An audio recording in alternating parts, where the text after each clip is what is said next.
people no one make person talk. Them say that Mayegun, that man do they talk. He do they talk. Say Mayegun diary, he dey hot like pepper. But every day, then they take money in bulk. Woman pikin, they the street, they hawk. Still them talk say, make we no talk. But thank God say, Mayegun don't come. So my people make you laugh. Oh, yo, yo, Mayegun don't come. Oh, yo, yo. My people make you shout. Oh, yo, yo, Mayegun don't come. Oh, yo, yo. Mayegun the command of the masses. Oh, yo, yo. Mayegun don't come. Oh, yo, yo. Mayegun diary politico. Oh, yo, yo. Mayegun don't come. Oh, yo, yo. This man not dey off in mind. Oh, yo, yo.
Mayegun làwa mọ̀ làmọ̀ tó dòdòdò. Mayegun diary, Mayegun number one. Thank you. Good afternoon to you. Good morning. Mayegun diary, Mayegun number one. Mayegun ti dé o, ọ̀rẹ́ ará ìlú. Mayegun diary, Mayegun number one. Lórí Facebook, lórí YouTube. Mayegun diary, Mayegun number one. Gbogbo bó ṣe ń lọ ni Mayegun já wa sí. Mayegun diary, Mayegun number one. Àṣírí ọ̀jẹ̀lú kì í bò níbẹ̀ o. Mayegun diary, Mayegun number one. Thank you so much, everyone. Please share the broadcast. I mean, invite your friends and your not so friendly friends. Tell them that Mayegun is live. Mayegun diary, Mayegun number one. Mayegun diary, diary politico. Mayegun diary, Mayegun number one. Godfatherism, kò sí lọ́rọ̀ Mayegun. Mayegun diary, Mayegun number one. Ẹ farabalẹ̀ sẹ́ o. It is going to be political conversation. Mayegun's diary politico. I am about to kind of share with you, again, as always, the intrigues, as well as the fraud in the political permutation of Nigeria, that no matter how it is disguised, no matter what or when, it all comes to one thing: failure. Don't join them. And yes, so like Lórí YouTube. And yes, so like Oh, Baba gbé wúrẹ́. And yes, so like Ijó ìgbádìyẹ. And yes, so like Presido bá rúfin o. And yes, so like Gómìnà gbówó jẹ. And yes, so like Ọlọ́pàá tí ń darí pa. And yes, so like Aṣòfin tí ń rúfin o. And yes, so like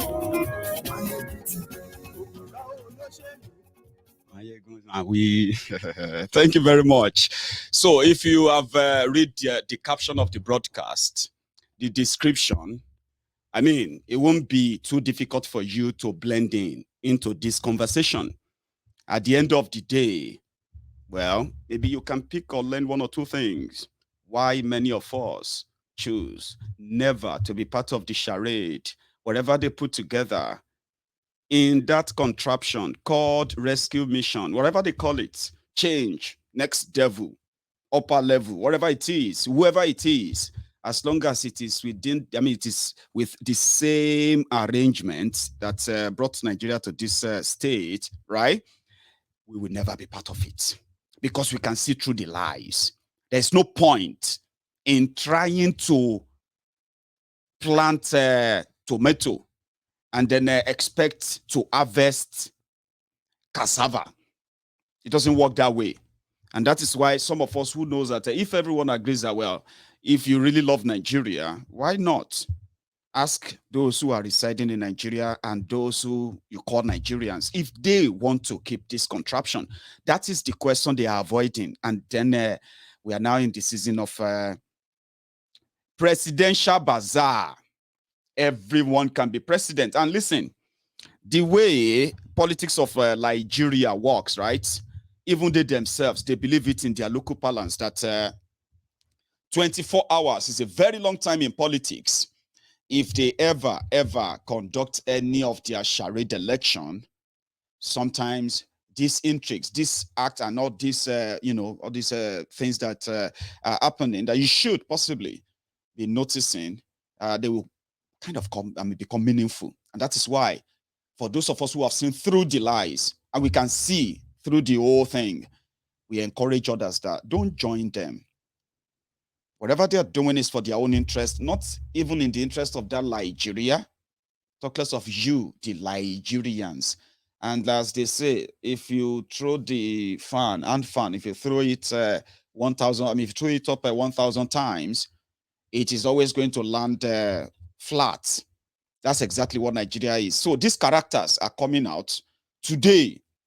Tambuwa, Sokoto governor, former speaker, the former product of Tifnumbu, who became speaker after Tifnumbu and gang decided that a Yoruba woman called Akande from Oshun will never be the speaker under Goodluck Egbere Jolantan.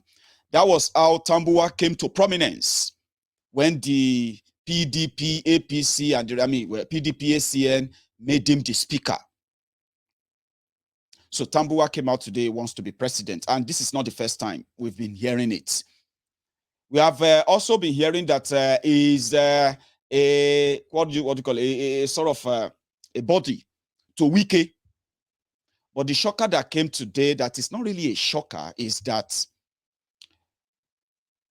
since Bokuwari's calamitious government, the murderous government and divisive government of Bokuwari, many people felt like the ideal thing is that if you probably want to keep Nigeria and save whatever it is that Buhari is going to leave, right? There's no point in anybody pushing for a northern president, not this period. But it is unfortunate. Yeah? And that's part of the lies that make people like us to say, you don't play into their hands because they dictate the rules of the game, because they own it and you can never beat them in that nonsense. It's a charade. Southern Nigeria, that should then be somehow politically, religiously, and what have you, united to say, indeed, you know what? We have been so divided. And we have been trying to hold our people down, not to break away from Nigeria. But listen, if we really want to do anything at all, we should all come together and say, well, if the Southerner is not producing the president, then forget it, Abi. But because it is them, Abi. So they are not in any way united. So you have the following people. And I will tell you their game, which is what I know. The Southern PDP governors are in bed for a northern president. So once you know this, I bet it, you will know peace. Therefore, the likes of Seyi Makinde, Wike, some of these PDP governors in the South generally, they are looking up north, including those ones who actually seems to be in their own second term, and they have been outspoken, loud. Yeah, they are looking, I'm talking about PDP now, they are looking forward to the north. So therefore, they are positioning themselves to become deputy of anyone the North can accept. And this is not even a rumor. It is obvious. Wike, others, they've made statement that if PDP want to come back to power, they have to go and choose somebody from Northern Nigeria. The Northern Nigeria themselves, after the calamity, after the atrocities of February and the failure that came with it, they have become so ashamed of what they now called missed opportunity. But rather than for them to feel remorse, they are now doubling down, knowing the fact that what many believe that could never happen in Nigeria, things that people believe that nobody will ever try and get away with. Bukwari tried them and he got away with them. Now they believe that if it is about election, then it's a game of number. If you all think that you're just going to gang up and say it's your turn, then maybe you should possibly think again. Now, in that regard, they position themselves as those that will decide. And in that same stead, the reality is not lost on them, except for some of you who are still jumping up for swagger this, swagger that. Even those who are running for swagger, they are looking up north. Now, you have this Tambua, which I bet if they say somehow, they manage to pull the stunts and force Atiku not to contest, definitely Tambua is a PDP potential. I know you have Saraki there too, but we'll see how that play out in PDP. Meanwhile, in APC, their what do you call their Okwaye, the second Okwaye, Kolu Tifnumbu, who has declared it's not the only person in there. So before now, the word out there was that what can they do in northern Nigeria? I'm talking about this power, which actually don't really believe in PDP, APC, by the way. Using APC, PDP will actually make the reality lost on some of you. The truth lost on you, on you. They don't believe in PDP, APC.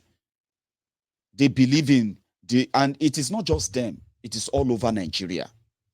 It's just that down south is where people can mix their own emotion and get taken right off by people who actually know what they are doing. In up north, right? What decide their own political decisions are religion, tribe, and the third one is maybe politics. So religion, in the sense that if this candidate is a Muslim, it stands a chance. And if it's also from their region, which they consider as the tribe, one tribe they want to call it, well, the majority, then it's a good to go. So Buhari polarized Nigeria, looted Nigeria, divided Nigeria to the point that even those who are from northern Nigeria, I'm talking about not all of you, because sometimes when I say northern Nigeria, it seems like a generalization. I'm talking about those who are their foot soldiers, PDP, APC. So, and most in particular, the Fulani elite. 7 years, 8 years of Buhari has polarized Nigeria, divided Nigerians, that the life after Buhari is so scary to those who have enjoyed unfettered, as in unchecked immunity over anything and everything under Buhari, simply because they belong to his religion or they belong to his tribe. So what is going to happen? They are elite. They are afraid. What is life going to be post Buhari? So politically, they have to make a decision. If they are going to agree that the power should go to the south, how much control would they have to maintain what they have succeeded in bringing to Nigeria? Ethnic, tribal, religious division, which is their strength, their source of power. So how can they keep that? The Fulani terrorists, the terrorists who are killing Nigerians all over the place, kidnapping Nigerians, they enjoyed the federal government, the Fulani government immunity under Buhari. So politically, there must be something in place. And that is what is guiding their decision. Should we just go for the kill? Call it a game of number. Find few states we can buy in the South. Everyone can be bought. So let's find few states we can buy, give them the source to access power there, and then they deliver to us. And wherever it comes to, yeah, the power returns to the North. When it comes to the capital vote, it comes from us in the North. When it comes to protecting that vote or writing it and what have you, it comes from the North. But we are running out of time. Buhari has divided Nigeria to the point that if another tribe or another ethnic nationality gain access to that power, and they should do the same thing that Buhari did with his Fulani and other rogue of criminals who worked there with him, then it's going to reverse whatever gain they have made in the last 7 years. And indeed, they've made a lot of gains. They've succeeded in spreading fear. They've succeeded in growing poverty. They've succeeded in growing unemployment. They've succeeded in leading Nigeria to recession twice. They succeeded in many things. They succeeded in turning Nigerians or making Nigerians to become people who have no empathy. Whenever they say 600 people get killed, Nigerians read it and they move on. Oh, 3 people or 40 people got kidnapped. Children got killed or got raped. They just read it and they rage and they move on. So they succeeded to that extent. So if that has to be reversed, it's going to be a great loss. And that must be politically well calculated according to them. So should we agree to power going to the South? Let me tell you something. All the tricks in the book that you should possibly kind of be aware of so that you understand why what I'm about to tell you now, they will make sense. So sometimes they may not make sense to you right now, especially if you are head and neck deep in the ass of your traducers, the people you call leaders. If you are neck deep, it will make sense to you from the start. I'll tell you the calculation. You see, all the insecurity in Nigeria is not, they are not coincidence. The escalation of insecurity, the increase in human rights abuses, police brutality, people disappearing because once you say anything and you disappear, they didn't happen simply because they just happen. No, they are not coincidence. They are all premeditated. The moment they plan to take over that power. And the reason why I believe that they were premeditated is this. When they want to take over power, when they handed over power to Buhari, Nigeria had terrorists who were standing trial for the act of terrorism because they bombed and killed people. Those who kidnap, then it was actually during the peak of the time when they kidnapped school children. So which means when Buhari came in, there were templates to either kill the terrorists or if they are captured, they must be tried. That template was supposed to be improved upon if Buhari really came to help. So what happened? When they came in, rather than build on that, they opened a business center on the insecurity in Nigeria. They opened something called Operation Safe Corridor to pardon and free and reward repentant terrorists. In that regard, those who are real terrorists feel like the worst will be to capture them and they will release them once they repent. So why should I want to stop terrorism or kidnapping? So that didn't help. Insecurity escalated. Before they came in, it was northeast of Nigeria, including Borno. 7 years after they came in, we now have insecurity in northeast, northwest, north central, southeast, southwest, Niger Delta. Now, the entire 6 geopolitical zone of Nigeria is in crisis and turmoil. But they just vary. They vary in 7 years. That is deliberate. For people that sworn and, campaigned that they were coming to end insecurity, it escalated deliberately. Because you can't conduct election when there is chaos, can you? Your constitution says if there is crisis in 2/3 of Nigeria that will hinder conduct of an election, the president can use his own power and stop election or extend his stay in office. By so doing, it will become a unitary, like a military president.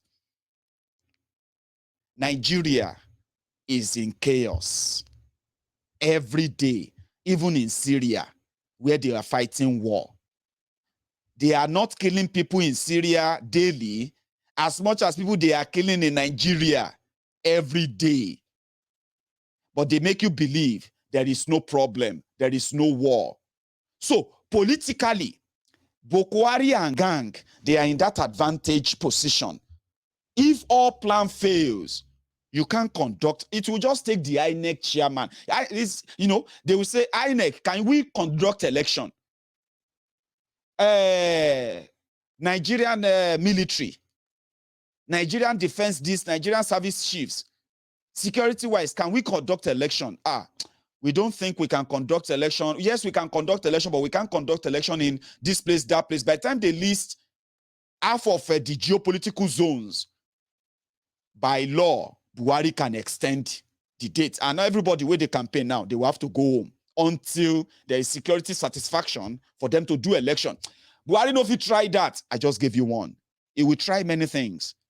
And right before you will do nothing. If you think it is just going to be about reacting, if you try it, you will see it. They killed people during the NSAS protest. Nobody is standing trial for it. Nobody would stand trial for it as long as it is that system.